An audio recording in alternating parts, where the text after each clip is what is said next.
Su- Bueno, bienvenidos nuevamente. Ya casi estamos cerrando el curso, ¿verdad? Nos quedan básicamente 2 semanas de clases y luego ya pues simplemente sería después la entrega del proyecto. Recuerden que este sábado a las 8 de la mañana en el aula 301 es el examen parcial número 4, ¿ok? Y solo entra el tema 7. Bueno, nada más ese recordatorio, ¿ok? Lo que resta del curso, ¿verdad? Lo que vamos a estar viendo estas otras 2 semanas va a ser Verilog, el tema 8, que ya lo comenzamos la clase anterior. Aquí tuvimos una pequeña introducción y bueno, hoy la idea es continuar con eso. Este tema, pues, trata simplemente de un lenguaje de programación. Entonces, bastante de estas diapositivas hablan sobre descripciones de ese lenguaje, que tal vez eso, digamos, a nivel de sintaxis no me parece tan importante porque es muy parecido a la sintaxis en otros lenguajes. Sin embargo, sí tiene otros aspectos que son sustancialmente diferentes y esos son los que me gustaría resaltar y detenerme un poco más para explicar un poco mejor en este tema, ¿ok? Entonces, ya la clase anterior, ¿verdad? Habíamos visto una reseña histórica de estos lenguajes de descripción de hardware. Recuerden que esa es la gran diferencia. Aquí no estamos desarrollando software, estamos describiendo hardware, ¿verdad? Estamos creando circuitos, ¿verdad? O un software que al final, el objetivo final es que eso se convierta en un circuito digital físico, ¿verdad? Entonces, he ahí la gran diferencia. Ahora, hay varias formas de usar este tipo de lenguaje y eso es hasta, al menos hasta donde me gustaría llegar en la clase de hoy. Eh, y la otra cosa es, para los que no estuvieron en la clase anterior, es que necesito que instalen Icarus Verilog y GTK Wave, que es el software que vamos a utilizar. Icarus Verilog es el compilador de Verilog, que es el lenguaje, y GTK Wave es un visualizador de ondas, un visualizador de señales. Entonces, en mediación, nada más para repetir esto que sí me parece pues importantillo, yo les había dejado los recursos, ¿verdad? De cómo instalarlo. Voy a nada más a ponerlo aquí nuevamente. Entonces, está esta guía de instalación para Windows. En el caso de que ustedes tengan Linux, cualquier versión de Linux o macOS, ¿verdad? Una compu Apple, pueden utilizar solo este comando en la terminal y ya eso les debería instalar ambas cosas. Aquí hay otros recursos, nada más para recordar, aquí hay igual como una guía que había preparado anteriormente para este curso, con igual una guía de instalación y tal vez algunos ejemplos básicos y definiciones del lenguaje de Verilog. También está esta página del tutorial de Verilog que este, a mí me pareció muy buena. Bueno, la vez pasada ya se los había mostrado, pero igual, aquí vienen un montón de recursos, un montón de ejemplos que les puede ser súper útil para este curso y también para Digitales 2, al menos para el inicio. Y bueno, Verilog no solo es un lenguaje de programación, sino además que es un estándar regido por la IEEE. Entonces, la definición formal del lenguaje está en este archivo también, que sería el estándar de la IEEE. ¿Ok? Entonces, si tienen dudas sobre la instalación o así, como les dije la vez anterior, intenten solucionarlo por su cuenta, investigando en internet un poco antes de, digamos, recurrir a mí. En el caso de que definitivamente hayan topado con algún problema que no lograron solucionar, me pueden escribir y ahí vemos cómo hacer. Pero en general no debería haberles mayor problema. ¿Está bien? La otra cosa es que, bueno, si tienen Windows, yo primero les recomiendo esta guía. Hay una segunda opción que viene en esta otra guía, que es instalar una máquina virtual. Yo no les recomiendo eso porque tal vez es mucho trabajo y no quisiera forzarlos a que hagan eso. Y hay otra tercera opción que me parece como un intermedio en caso de que quieran sí, explorar algo nuevo. Y es que hace un par de años Linux y Windows habían sacado como este conjunto de comandos en terminal de Windows. Entonces es básicamente una terminal de Linux en Windows y precisamente eso se le llama WSL, que es Windows Subsystem for Linux, ¿ok? Entonces es bastante fácil de instalar. Yo lo había hecho hace un par de meses para otra cosa y resulta que, bueno, puede ser una segunda opción. Yo no he utilizado Icarus Verilog ni GTK Wi-Fi, pero bueno, en caso de que quisieran explorar sobre esto, bueno, aquí se los dejo. Y no solo para este curso, sino para después puede que les resulte útil saber que esto existe.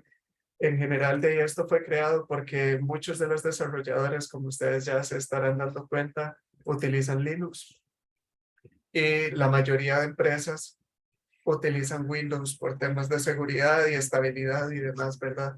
Entonces, bueno, yo lo he visto en diferentes empresas que, bueno, o utilizan Linux o en Windows se ve uno un poco limitado porque los comandos no son equivalentes y el sistema no funciona precisamente igual.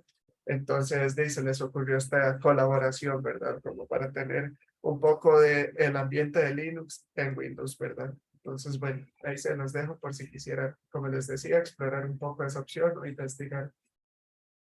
Ok, bueno, habiendo dicho eso, la clase anterior vimos un poco de la reseña histórica del Hardware Description Languages, como por ejemplo Verilog y VHDL.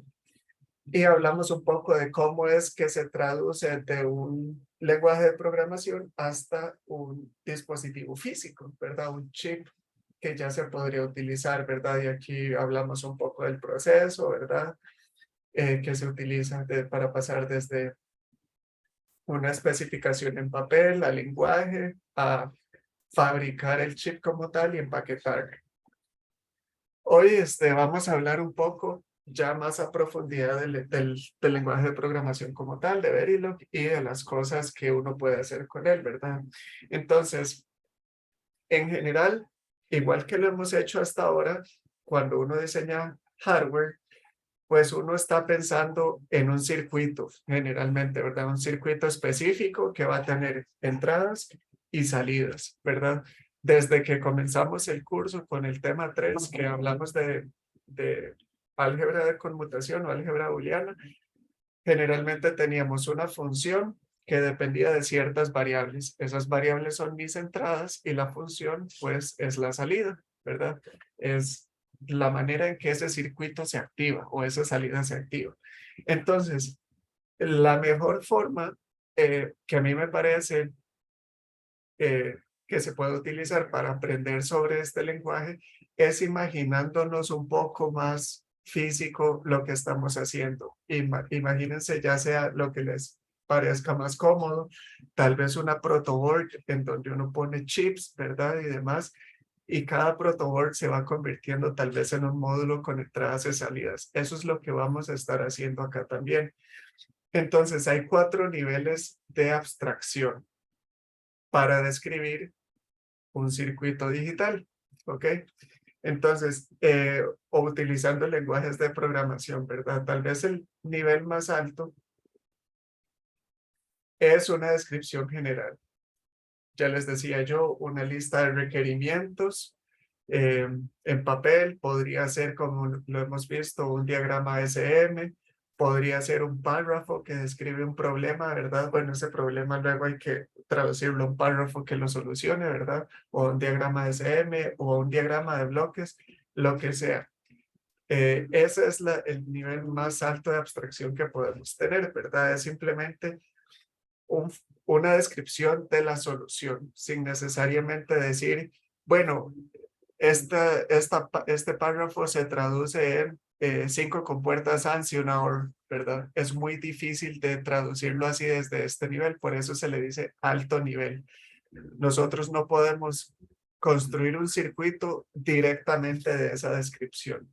Simplemente puede decir, no sé, necesito un contador de 4 bits conectado a un multiplicador y 5 registros, qué sé yo, ¿verdad?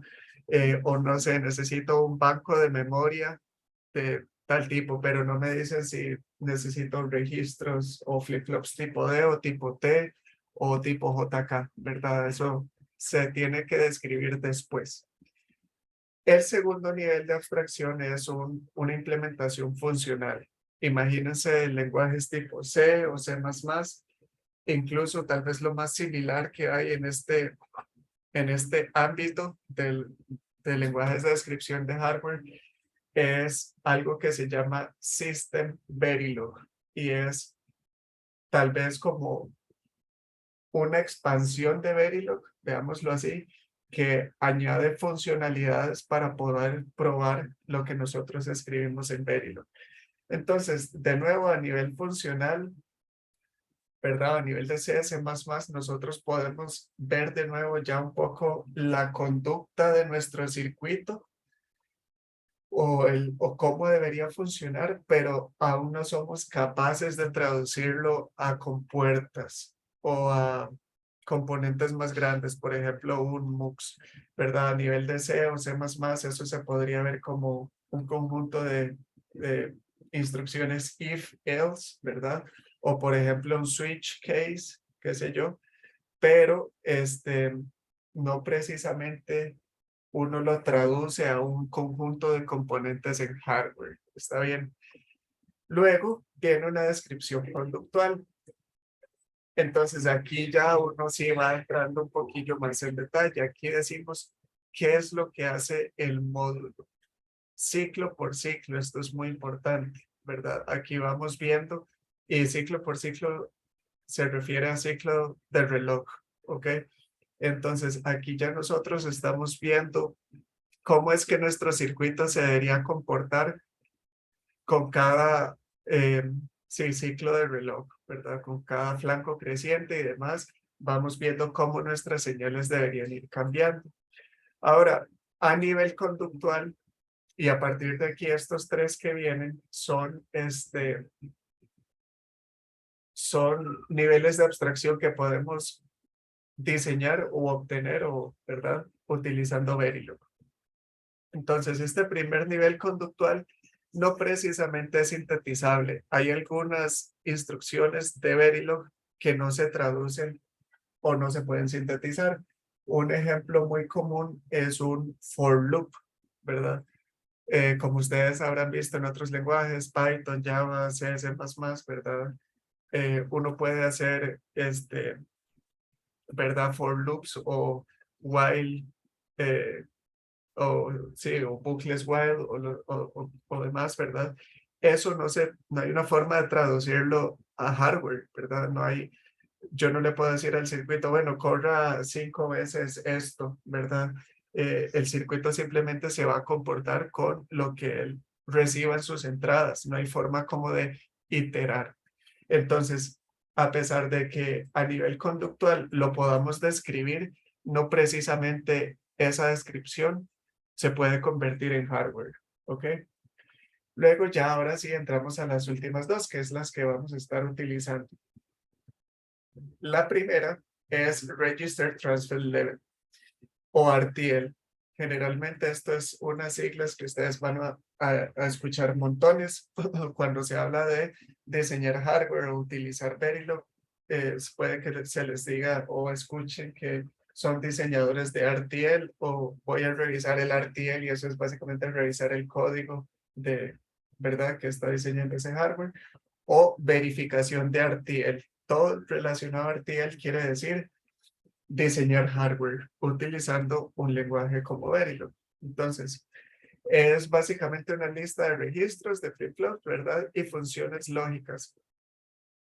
Para las funciones de cálculo de próximo estado y de salidas, usualmente usan celdas, componentes de alto nivel como multiplexores, sumadores, multiplicadoras y en general sí son sintetizables, ¿verdad? Recuerden que, ¿por qué decimos que estos son componentes de alto nivel? Bueno, porque nosotros ya estudiamos y ya vimos que un sumador o un multiplexor por debajo está construido con compuertas más simples o componentes más simples, conectivas ANDs, conectivas ORs, NOT y demás. Y si usamos todas esas compuertas de manera adecuada, podríamos construir un sumador o un multiplexor o un contador, que también es tal vez un componente de relativamente alto nivel. ¿Está bien? Entonces, ya a este nivel, nosotros sí ya podemos ir viendo la implementación un poco más tangible. Podemos decir, bueno, claro, este circuito que nos están pidiendo utiliza un sumador y utiliza 5 multiplexores, ¿verdad? Y no sé, eh, 8 flip-flops tipo D. Entonces ya con eso uno tiene una idea de más o menos cuántas compuertas está usando, cuántos transistores va a necesitar, cómo conectarlos, cómo distribuirlos en todo el área del chip, ¿verdad? Y demás. Y por supuesto, ya una vez que uno está usando este tipo de componentes, es sintetizable, ¿verdad? Aquí ya estamos diciendo eh, con bastante detalle cómo es que se va a ver nuestro hardware. Y finalmente, el último tipo de descripción es el estructural o el último nivel de abstracción, que sería el nivel más bajo de abstracción. Eh, y, es, y este dice precisamente cómo está construido el módulo. Eso quiere decir, bueno, hay tres niveles. A nivel de compuertas, podría decir, bueno, utilizo un AND, un OR, un NOT, un XOR y registros de un bit. Luego, a nivel de compuertas físicas, ¿verdad? Esto podría ser descrito de otra manera, no precisamente a nivel de compuertas, sino como ustedes tal vez ya han visto en otros lenguajes, existen las conectivas ANDs y ORs y NOTs, como para hacer comparaciones o para evaluar entradas en una función y demás, ¿verdad? Y luego podemos usar este mismo tipo de conectivas, pero a nivel ya de compuertas físicas. Usan las celdas que realmente están disponibles para la arquitectura ASIC o FPGA, donde se implementará, ¿verdad? Aquí ya generalmente ya sea FPGA o fábrica, ¿verdad? Que produce circuitos ASIC, ¿verdad? Que son eh, Application Specific Integrated Circuits, ¿verdad? Esto es básicamente chips diseñados totalmente personalizados, ¿verdad? De una aplicación específica. Uno les pasa el RTL y ellos lo fabrican en este tipo ¿verdad? De tecnología, ¿verdad? Ya fabrican el chip como tal, pero ellos les tienen que decir, bueno, utilicen, este es el conjunto de conectivas ANS que tengo disponibles, ¿verdad? No sé, un ANT de 2 entradas, un ANT de 3, un ANT de 4, pero digamos un ANT de 5 ya no. Está bien, entonces igual las FPGAs que ya son, digamos, dispositivos construidos y que nosotros podemos configurar, lo mismo le puede decir le puede dar a usted un cierto conjunto de compuertas o de registros o de flip-flops que tienen disponibles para utilizar. Y entonces ya uno pasa de decir, bueno, es que yo aquí tengo una función de 6 conectivas o una conectiva de 8 entradas. Entonces puede que el fabricante le diga, ok, muy bien, está bien, usted tiene una de 8 entradas, pero eso va a haber que separarlo en 3 conectivas ANS, porque yo no tengo conectivas de 8. Está bien. Entonces, ahí está un poquillo la diferencia a nivel, digamos, conductual o de compuertas lógicas, allá las compuertas físicas que realmente tenemos disponibles. Y es muy importante tomar en cuenta esto, dónde es que se va a implementar, para qué es que yo estoy escribiendo el código, si es para enviarlo a fabricar o para probarlo en una FPGA. Y siempre tomando en cuenta optimizaciones, ¿verdad? Siempre tratar de hacer el mejor diseño posible en términos de área, consumo de potencia y o velocidad. Y finalmente, esto realmente no lo usamos o no vamos a llegar obviamente hasta acá en este curso, pero uno llega a terminar describiendo todo el circuito a nivel de transistores.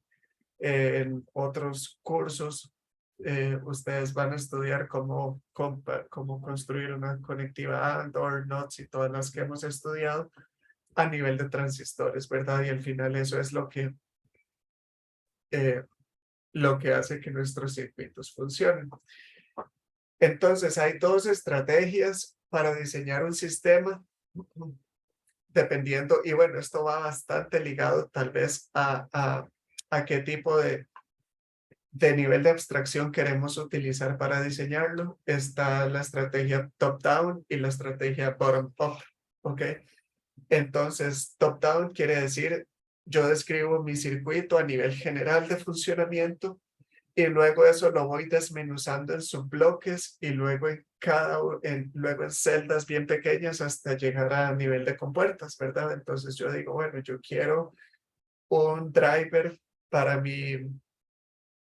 para el USB, ¿verdad? Necesito un chip que agarre el protocolo de USB y me lo cambie, no sé, a HDMI, ¿verdad? Un convertidor, por ejemplo. Entonces, bueno, ese podría ser el top level description, ¿verdad? La descripción de alto nivel.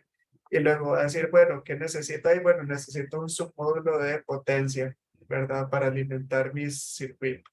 Necesito registros porque necesito guardar datos.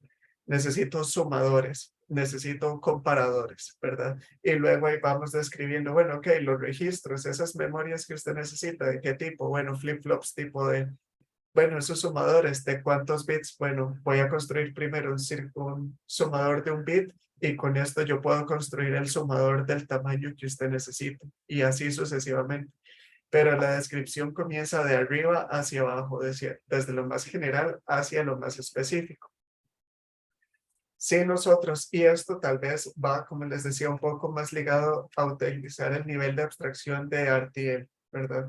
Nosotros no necesitamos tanto detalle de cómo es que se va a construir, se enfoca este, en, en cómo queremos que se comporte más allá de cómo vamos a construirlo. Si utilizamos la estrategia de bottom-up, como de abajo hacia arriba, del fondo hacia arriba, ¿verdad? Es precisamente lo contrario, es tal vez pensando a nivel un poco más estructural, ¿verdad? A mí me dicen, bueno, yo tengo estas compuertas disponibles, con esto yo puedo construir módulos hasta, no sé, puedo construir hasta 5 sumadores o 3 sumadores y 2 multiplicadores, lo que usted necesite, pero no puede tener más que eso, ¿verdad? ¿Qué sé yo?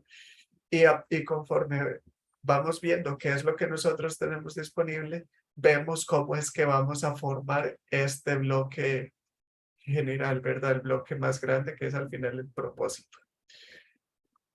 ¿Ok? Ahora, en Verilog, ¿verdad? ¿Qué es un módulo? Tal vez este es el concepto más importante que necesito que se lleven de hoy. Un módulo es un bloque de código que permite definir objetos que tengan su propio nombre, parámetros o puertos de entrada y salida, variables internas y funcionalidad. Cuando un módulo particular es invocado, se crea una instancia del objeto que éste define. Ok, entonces, esto es muy parecido a tal vez lo que ustedes, si ya han visto otros lenguajes de programación, esto es de cierta forma parecido a una clase. Ok, entonces, ¿qué pasa? Déjenme ver si yo puedo aquí dibujar, que no me sale la opción.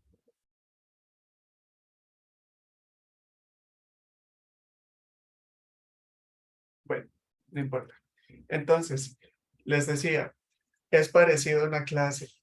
¿En qué aspecto? Bueno, yo puedo, por ejemplo, crear un módulo que se llame compuerta AND, ¿ok? Ahora, puede que mi circuito necesite 7 compuertas ANDs, ¿verdad? Y yo tengo que colocarlas en lugares diferentes y conectarlas de manera diferentes y por ende yo necesito saber diferenciar entre una y otra. Ahora, todas funcionan exactamente igual. Toman 2 entradas y lo que van a entregar a la salida es una ilógica entre ambas entradas, ¿verdad? Pero lo que yo le conecte en sus entradas particulares puede venir de un circuito o de otro, ¿ok? Entonces yo puede que tenga mi módulo que se llame compuerta AND y luego cree instancias de ese módulo y le ponga AND del sumador o AND 1 y luego AND 2 y tal vez las entradas que esa compuerta AND recibe van a ser diferentes a las entradas que la otra AND recibe. ¿Está bien? Y y la salida de una va a ser totalmente diferente a la salida de otra. Sí queda un poco claro ese concepto, ¿verdad? La diferencia entre la definición de un módulo y la instancia de un módulo, ¿verdad? Eso es tal vez eh, lo que quisiera que quede ahí un poco claro. Ahora, esa definición del módulo va a tener, bueno, un nombre, ¿verdad? Va a tener ciertos parámetros a pesar de que las instancias, ¿verdad? Puedan tener conectado una cosa u otra, a fin de cuentas, todas van a tener dos patillas de entrada y una de salida, ¿verdad? Entonces, el módulo tiene que decir, bueno, yo tengo la entrada 1, tengo la entrada 2 y tengo la salida, por ejemplo. Yo tal vez para algunos módulos más complejos necesite hacer variables internas, como para hacer el código un poco más ordenado. Y además, cada módulo tiene una funcionalidad diferente. Yo podría tener un módulo que sea una conectiva AND y también otro módulo que sea una conectiva OR. No tendría sentido que yo defina dos veces la conectiva AND, porque si funcionan igual, con una sola definición es suficiente. Ahora, para crearlos, utilizamos module y en module. En Verilog, a diferencia de otros lenguajes, no utilizamos corchetes o paréntesis, ¿verdad? Curvos como para hacer el inicio y el final de algo. En general, hay siempre como dos palabras reservadas. Por ejemplo, el módulo indica que aquí inicia un módulo y el module indica pues que termina la definición. ¿Está bien? Y bueno, hablemos un poquillo de simulación y síntesis. Y luego tal vez pasamos a ver un ejemplo bien básico para que podamos amarrar todos estos conceptos que hemos estado viendo, ¿ok? Entonces, simulación y síntesis. Existen dos propósitos fundamentales para utilizar el lenguaje de descripción de hardware para realizar una descripción de un circuito digital. Y esta es tal vez de las grandísimas ventajas que nos da precisamente poder utilizar un lenguaje de programación en lugar de hacer el circuito en papel. Y es que lo podemos simular, y probar exactamente. Simulación, ¿verdad? Corrección de errores o debugging, ¿verdad? Y es muy barato. O sea, si yo estoy diseñando un circuito y le hago una prueba y esa prueba falla, ¿verdad? Yo simplemente reviso mi código, corrijo el error, corro otra vez la prueba y si lo solucioné, excelente, ¿verdad? No me costó más que mi tiempo, ¿verdad? Ahora, ¿qué pasa si yo llego y diseño un circuito y lo mando a fabricar sin haberlo probado? Bueno, muy posiblemente ese circuito no va a funcionar a la primera. Entonces, ¿qué va a pasar? Todo el dinero que invertimos en mandarlo a fabricar va a estar básicamente desperdiciado porque van a ser chips que no van a ser útiles, ¿verdad? No los vamos a poder utilizar y eso representa, ¿verdad? A nivel de ya diseño de circuitos complejos, demasiado dinero. Para ponerlos en un contexto, si una empresa como Intel o Nvidia o Samsung, ¿verdad? Van a fabricar sus chips, pónganle un Intel Core i7 o, no sé, un Nvidia, no sé, el que sea, ¿verdad? Cualquier tarjeta gráfica. generalmente se diseña y lo normal es que lo vayan a fabricar máximo 2 veces, ¿ok? La primera, la idea es que ojalá salga bien a la primera, pero muchas veces eso no pasa, ¿verdad? Y a lo mucho se les da una segunda oportunidad para mandarlo a fabricar y que funcione. Si a la segunda no funciona, es muy común o que se deshabiliten funcionalidades o cosas que se iban a tener y que no se pudo porque no funcionó, o en algunas pocas ocasiones se les dé una tercera, o sea, se mande a fabricar una tercera versión. ¿Y esto porque solo 3 intentos, verdad? Si nosotros no tuviéramos simulación, quién sabe cuántos intentos tendrían que hacer. Y por eso les digo, no es como que tenemos primero ni el tiempo ni el dinero como para mandar a fabricar un chip cada semana, ¿verdad? Entonces, la simulación viene a arreglarnos o a mejorarnos un montón ese proceso. Permite encontrar y corregir errores antes de manufacturar el dispositivo y se hace utilizando herramientas de visualización como esta que tenemos acá, GTK Wave, de los diagramas de tiempo que el diseño genera ante un conjunto de estímulos, ¿verdad? Ante un conjunto de entradas. Y además nos permite sintetizar, crear el circuito digital a partir de una descripción de RTL. Entonces, del RTL, luego se pasa, ¿verdad? De este lenguaje de descripción que nosotros hicimos, este diseño que hicimos en Verilog, lo pasamos a un netlist. Así se le llama al conjunto de compuertas básicas que tenemos disponibles. Entonces, cada fabricante, ya sea, ¿verdad?, de chips o de FPGAs, dan a disposición netlists, ¿verdad? Listas de compuertas básicas. Y luego después de eso, ¿verdad? Traducimos el circuito, ¿verdad? Del RTL al netlist, ¿verdad? Y eso termina diciendo, bueno, aquí tengo 5 conectivas ANS conectadas de esta manera, aquí y allá, ¿verdad? Y después pasan a las etapas posteriores que habíamos hablado. Bueno, ¿cómo seccionamos nuestro chip? ¿Dónde ponemos cada uno de los componentes? ¿Por dónde queremos que pasen las conexiones, los cables?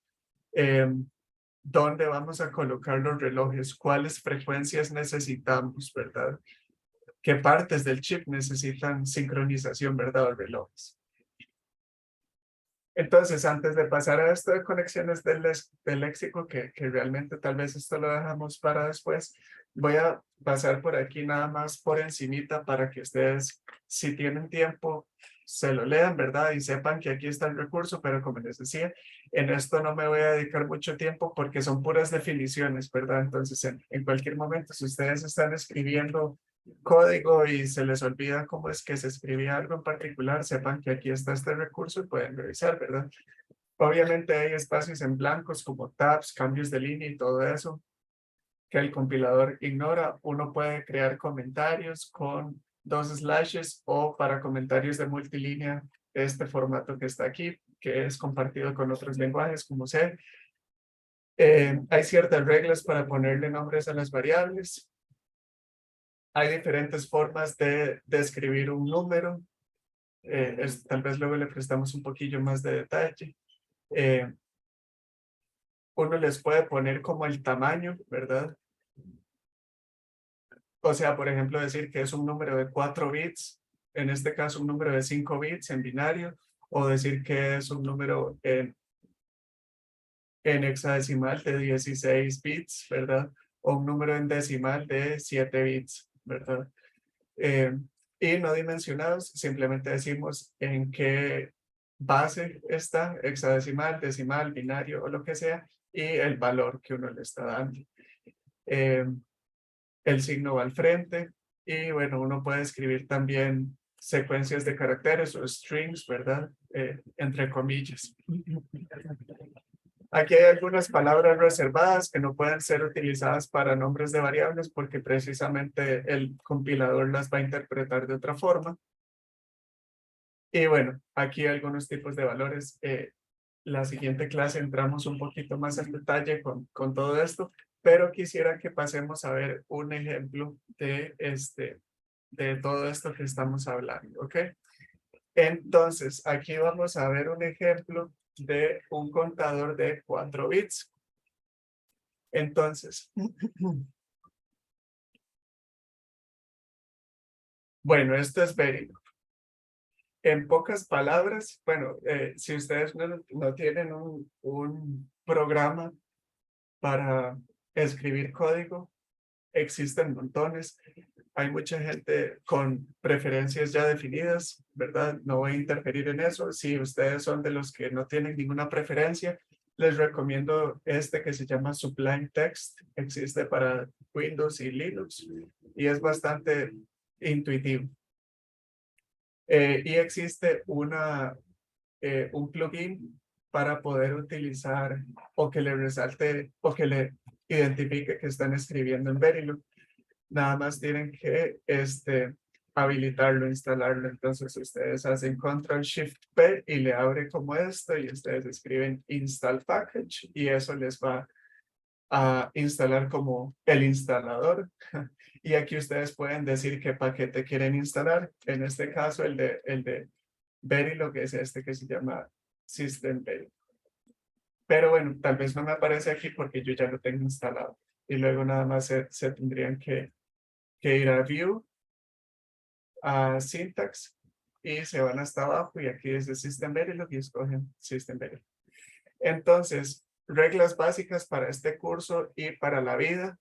Cualquier código, ¿verdad? Archivo de código que ustedes hagan, acostúmbrense a agregar un encabezado como si fuera un proyecto, como si fuera un documento que ustedes entregan, traten, siempre tiene una portada, ¿verdad? Bueno, este encabezado va a ser esa portada. Para este curso yo les voy a pedir que pongan Universidad de Costa Rica, Escuela de Ingeniería Eléctrica, la sigla del curso, el nombre del curso, el nombre del archivo, quién lo hizo y la fecha. Y una descripción, ¿verdad? De qué es lo que hace. Bueno, este archivo contiene el módulo de un contador sincrónico de 4 bits con línea de entrada de datos paralela y habilitador. Así muy simple, una descripción de un par de líneas. Agregan el correo y en el caso de ustedes, porfa, agreguen además el carnet, ¿verdad? Entonces ahí ustedes ponen C01234 o el que sea, ¿verdad? 5555. ¿Ok? Y nada más eso, para yo poder saber, bueno, quién escribió esto. Ahora, recomendaciones, de nuevo, yo aquí, perdónenme si estoy diciendo cosas muy básicas, pero yo lo que quiero asumir es que no lo saben, para no asumir lo contrario. Entonces, eviten poner tildes o símbolos que tal vez en inglés no existen, como la ñ, no la pongan o no tilden, ¿verdad? Las letras. Eviten también las diéresis. Y bueno, rara vez tal vez uno las usa, pero sí, cualquier tipo de símbolo que tal vez en inglés no exista, mejor no lo pongan porque puede pasar que el compilador no sepa cómo interpretarlo y les falle. Y a veces es bien difícil encontrar un error cuando ni siquiera es en código, ¿verdad? Tal vez llegan y dicen que el error está en, no sé, la línea 31, pero realmente es porque, no sé, en este comentario yo escribí sincrónico con, con tilde, ¿verdad? Entonces eviten poner las tildes, a pesar de que yo sé que, bueno, no, si lo escribimos en español no va a estar correcto. Entonces, encabezado, ahí el diseño que ustedes ni siquiera dan es cosa de ustedes, pero por lo menos que, como les decía, pongan nombre, fecha, carnet, número del módulo, el nombre del módulo y una descripción, de aquí para abajo por lo menos. ¿Está bien? Y luego acostúmbrense a documentar cada uno de sus módulos. Entonces, eh, en todas estas clases que vamos a tener a partir de ahora, vamos a ver algunas cosas de las que aparecen aquí. No se asusten si no entienden, pero lo que quería es que vieran un poquito el lenguaje. Entonces, les decía, Con module y la palabra en module, nosotros describimos un módulo. ¿Cuál es este módulo? Bueno, a este módulo le pusimos counter for, ¿ok? Va a ser un contador de 4 bits, ¿verdad? Y así le pusimos. Ese módulo que tiene 4 entradas. Tiene una entrada para el reloj, tiene un habilitador también de entrada, un enable, tiene distintos modos de operación, entonces tiene una entrada de 2 bits, el bit 0 y el bit 1 que va a indicar el modo. 2 bits, ¿cuántas posibilidades nos dan?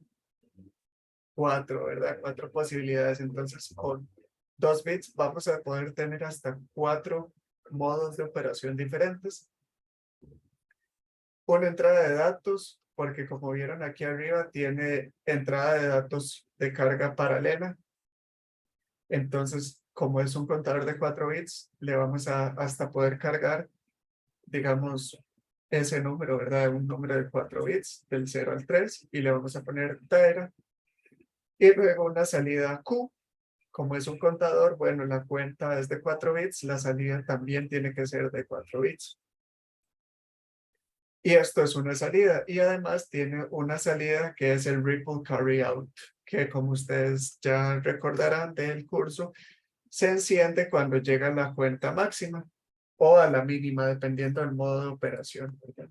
Y de hecho aquí describimos cómo es que funciona. Tiene 4 modos. Cuenta ascendente de 1 en 1, cuenta descendente de 1 en 1, y aquí le dicen, bueno, el Ripple Carry Out se pone en 1 cuando Q vale 15, cuando Q vale 0. Puede contar descendentemente de 3 en 3, y entonces el Ripple Carry Out se va a poner en 1 cuando valga o 2, o 1, o 0. Y bueno, tiene el último modo que es de carga paralela. Eso quiere decir que yo puedo inicializar mi conteo en un valor específico. Decirle, bueno, cuente de 10 a 15, ¿verdad? Y así. Y aquí tenemos el comportamiento. Vean que este módulo no está escrito de forma estructural. Yo no estoy diciendo, bueno, utilice una conectiva AND, utilice una conectiva OR, utilice un flip-flop tipo D. No, aquí estamos escribiendo código en RTL. Este código es sintetizable, luego vamos a ver por qué. Pero en general, bueno, aquí dice cómo es que se tiene que comportar. Aquí dice cómo funciona más que cómo se construye. ¿Ok? Y esto es escribir un módulo en forma de RTL. ¿Ok?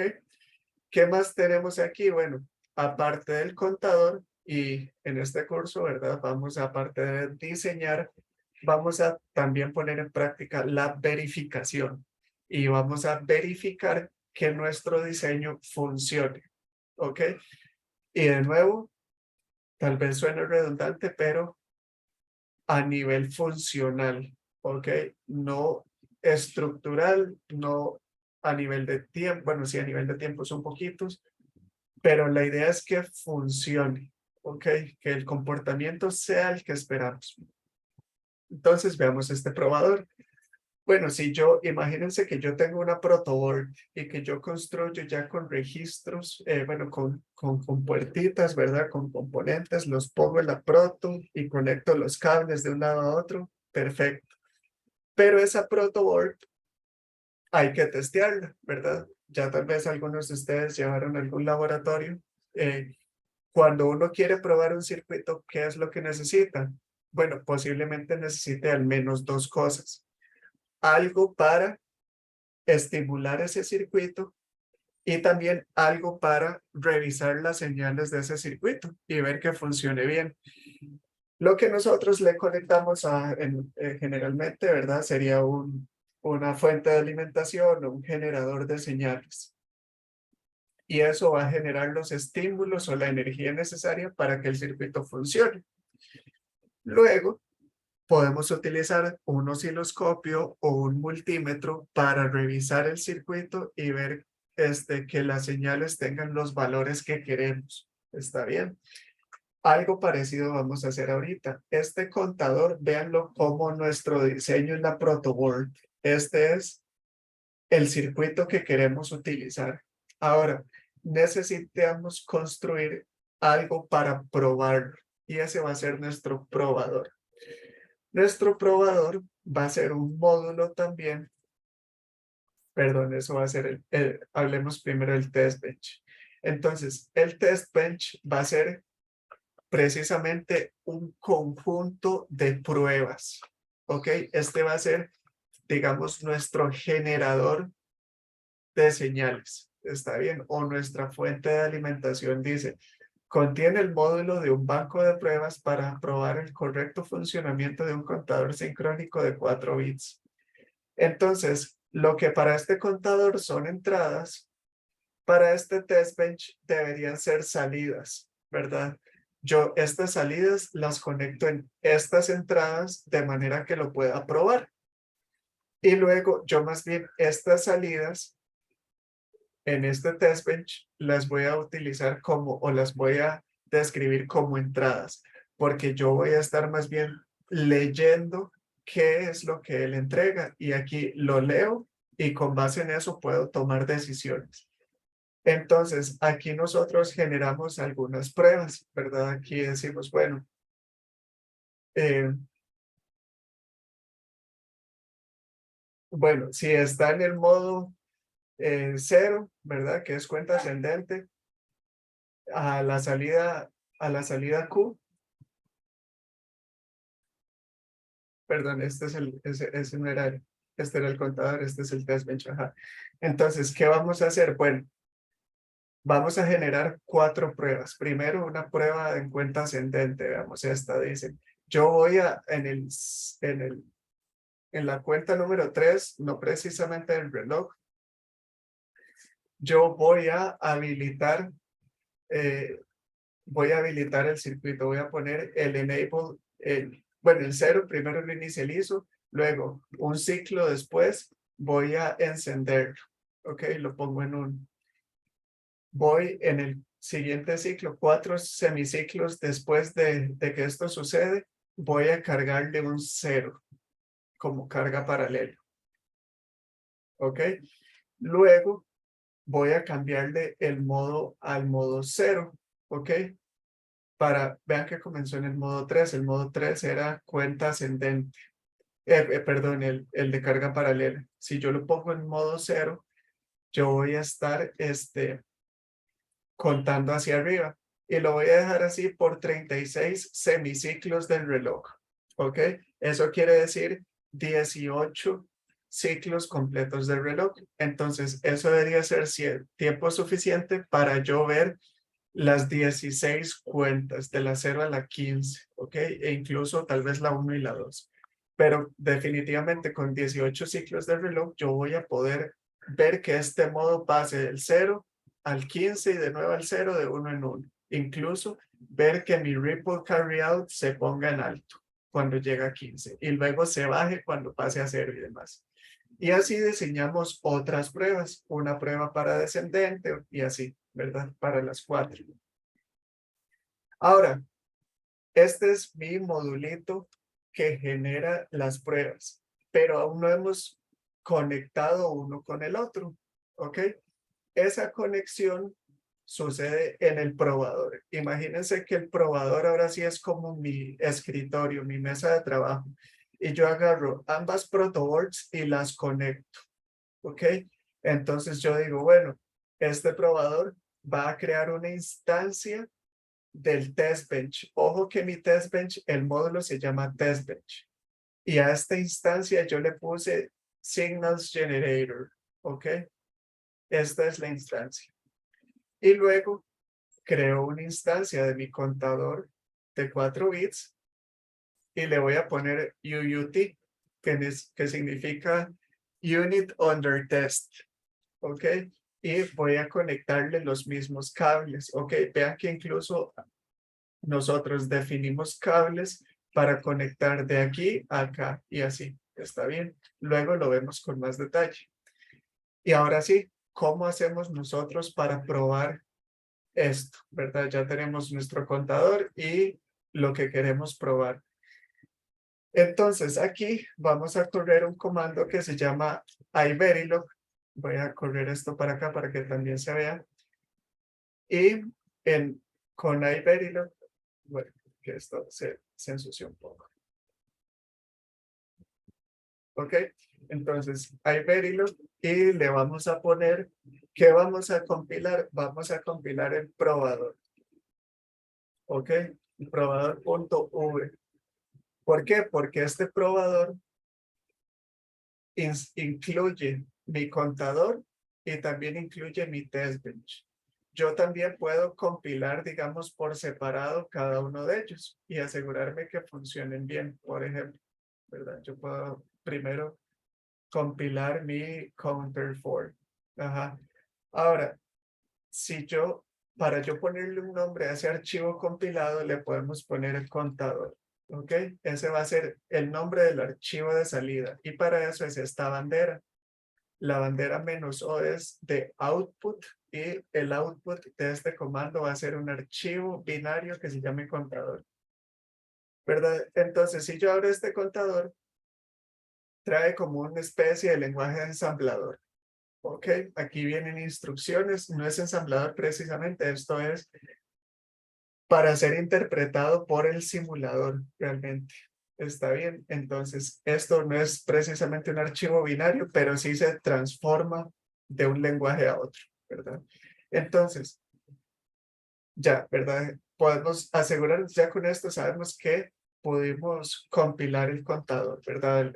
El archivo compila sin errores. ¿Qué pasa si yo me equivoco aquí y escribo mal el clock y le pongo CK? Si yo corro esto de nuevo, dice tengo un error en la línea 39, ¿verdad? Entonces, así, la línea 39 dice clock, pero en ningún lado yo definí esta variable, es porque aquí la escribí mal, tengan cuidado. ¿Ok? Entonces, todo bien, compila. Ahora, si yo lo quiero probar, lo que yo voy a generar es mi probador. ¿Ok? Quiero compilar el probador. ¿Ok? Y a este le vamos a poner count for, no sé, ¿verdad? Ahora, ¿qué pasa si yo no le pongo el "-o"? Me va a crear por defecto un archivo a.out, ¿ok? Que es este de acá. Esa es el que acabamos de compilar. Entonces, vamos a ponerle, para poder identificarlo, count for. Y se crea mi archivo count for. Ahora, con ese archivo, nosotros vamos a simular. Y para eso está el comando vvp. Entonces hacemos vvp count for. ¿Ok? Y aquí dice, bueno, yo ya creé un archivo que vamos a poder visualizar. ¿Ok? Y es este count for .usd. Y entonces si yo lo abro, ¿verdad? Si yo le doy doble clic o por ejemplo, bueno, si le doble clic, lo que me va a abrir es GTK Wave. Este es un archivo de simulación. Y entonces, yo aquí tengo mi probador y tengo un generador de señales y tengo mi dispositivo bajo prueba, que es mi chip. Entonces, ¿qué me gustaría ver? Bueno, yo quiero ver el clock, un poco más expandido. Quiero ver también el habilitador, el modo, que también es entrada, y los datos, que también son entrada. Y después, ¿qué quiero ver? Yo quiero ver las salidas, yo quiero ver mis salidas Q y quiero ver mi Ripple Carry Out. Entonces, hagámosle un poco de zoom, nada más para terminar la clase. Vean que aquí viene ciclo por, incluso semiciclo por semiciclo de reloj, cómo funciona mi circuito. Inicia el clock, 1, 2, 3 ciclos de reloj después, pongo el habilitador en 0. Ojo que eso era lo que habíamos descrito aquí. 3 semiciclos de reloj después, pongo el habilitador en 0. Luego 5 después de eso, 1, 2, 3, 4, 5, lo voy a poner en alto, o sea, habilito mi circuito y ahí paso a paso vamos, ¿verdad? Luego, un tiempo después, cargamos el 0. Ojo que la salida entonces ya comienza en 0 porque yo le cargué este valor y lo pasé a la salida. Y finalmente, cambio el modo de carga paralela al modo cuenta ascendente de 1 en 1. Y vean que va cambiando con cada flanco creciente hasta que llega a F. En F enciendo mi Ripple Carry Out, que es lo que yo espero, ¿verdad? En la última cuenta. Y luego transiciona de nuevo a 0, 1 y a 2. ¿Ok? Como era de esperarse. Ahora, yo, por ejemplo, podría cambiar esto y en lugar de verlo en hexadecimal, verlo en decimal. O podría pedirlo verlo en binario. Ok, en este caso tendría que expandirlo un poquillo más para que se vea más claro. Yo puedo cambiarle el color a azul a las salidas para que se vea más claro qué es una entrada y qué es una salida, por ejemplo. ¿Qué quiere decir esta X? Bueno, que aún no está definido, no está inicializada esa variable. ¿Ok? ¿Y qué podemos hacer también? Esto también se puede guardar, ¿verdad? Esto es como cualquier otra cosa, se puede exportar como un archivo .usd, por ejemplo. Y bueno, aquí hay más cosillas. Podemos generar marcadores, ¿verdad? Como para contar un tiempo, ¿verdad? Entonces vean que de aquí a aquí pasaron 4 segundos según el marcador y dice que el cursor está en 8, ¿verdad? Yo también le puedo decir, bueno, yo quiero ver desde el, no sé, el segundo, no sé, 10. Y ahí me pone el cursor en ese momento. Y así sucesivamente, ¿verdad? Aquí podemos ver la imagen completa con este de acá. Y listo. Entonces, bueno, eso es básicamente. Ahora, como les decía, uno también puede guardarlo. Y aquí yo, por ejemplo, tenía guardado la salida de un contador de 4 bits. Y aquí está el clock, luego las entradas y las salidas. ¿Ok? Y de nuevo, aquí está el dispositivo bajo pruebas y también mi generador de señales. Ahora, si nosotros ponemos esto aquí, no va a haber diferencia. La diferencia es que este clock lo generó el generador de señales y mi dispositivo bajo prueba lo recibió como entrada, pero como es el mismo cable, debería ser el mismo, la misma cosa. ¿Está bien? Y bueno, esto es una pequeña introducción, un poco más manos a la obra, ¿verdad? De lo que es escribir en Verilog, ¿ok? Las siguientes clases vamos a continuar haciendo un montón de ejemplos y explicando un poquito más en detalle qué es todo esto que está descrito aquí. Y recuerden que en la presentación está bastante detallado lo que el lenguaje acepta y lo que no acepta, ¿ok? Y eso sería básicamente la clase de hoy.